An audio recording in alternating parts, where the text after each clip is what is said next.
इस लेसन में मैं आपको मल्टीप्लिकेटिव इनवर्स निकालना सिखाऊंगी मैट्रिसेस का।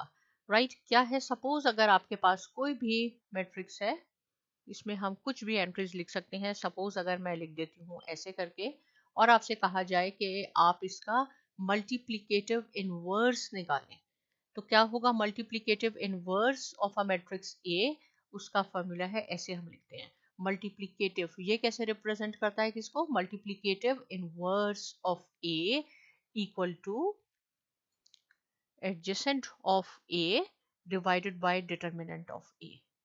राइट, ये इसका फॉर्मूला है और बहुत सिंपल है। एडजेसेंट कैसे निकालते हैं? एडजेसेंट मैं आपको यहाँ बताती हूँ निकालने का। एडजेसेंट निकालने का तरीका, अगर आप एडजेसेंट ऑफ ए निकालना चाहते हैं तो आप कर लेंगे कि देखें, ये जो डायगोनल एंट्रीज हैं, ये दो, इनकी आप पोजीशन चेंज कर दें। यहाँ ये 0 आ जाएगा और यहाँ 1 हो जाएगा, और ये जो एंट्रीज रह गई 3 और 2, इसके आप साइन चेंज कर दें। ये तो आपके पास आ जाएगा एडजेसेंट। तो अब यहाँ लिख सकते हैं एडजेसेंट ऑफ ए की जगह, ये लिख लिया आपने, और आपने स्ट्रेट लाइन लगा दी, क्योंकि हम मल्टीप्लिकेटिव इनवर्स और डिटर्मिनेंट फाइंड आउट कर रहे हैं। ये हो गया एडजेसेंट निकालने का बहुत आसान तरीका है। देखें, एक दफा मैं दोबारा बताती हूँ। जो भी लेटर लिखा हो, बी सी एक्स वाई, आप लिखेंगे adjacent of B, adjacent of C. इन दोनों की आपने पोजीशन चेंज करनी है। साइन वही रहेंगे, लेकिन सिर्फ जगह चेंज कर दें।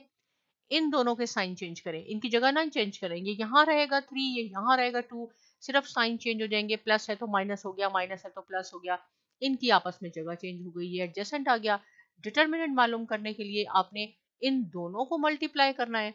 तो मल्टीप्लाई कैसे हो जाएगा? 1 मल्टीप्लाई बाय 0, बीच में माइनस का साइन आएगा, और इन दोनों को मल्टीप्लाई करना है 3 मल्टीप्लाई बाय 2, तो ये तो 0 हो जाएगा और ये -6 होगा। तो determinant of A is equal to -6। इन दोनों को आपने मल्टीप्लाई करना है, आपस में क्रॉस मल्टीप्लाई, बीच में माइनस का साइन आएगा, तो ये डिवाइड हो जाएगा -6 से।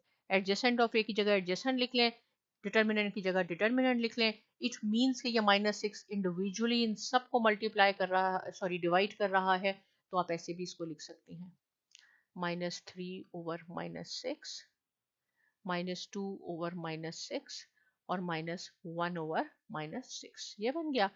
अब आप इसको मजीद सिंप्लीफाई करें तो इसका आंसर मैं यहाँ लिख देती हूँ, या नेक्स्ट आपने तो इसके नीचे ही लिखना होगा, लेकिन मैं यहाँ शो कर देती हूँ आपको कि कैसे हो जाएगा। ये 0 हो जाएगा, ये हो जाएगा 1/2, ये हो जाएगा 1/3, और ये हो जाएगा 1/6। ये इसका आंसर है, inverse of A, multiplicative inverse. ये 0 हो गया, ये माइनस से माइनस कट ऑफ हो गया, 3 1 टाइम, 3 2 टाइम, 1/2 हो गया। ये दोनों कट ऑफ हो गए 1/6, ये माइनस माइनस कट हो गया, 1 और 3 हो गया, इसलिए मैंने यहाँ डायरेक्ट ऐसे करके लिख दिया है। राइट, तो ये हमने सीखा कि एडजेसेंट कैसे निकालते हैं, डिटर्मिनेंट कैसे निकालते हैं, और बहुत शुक्रिया।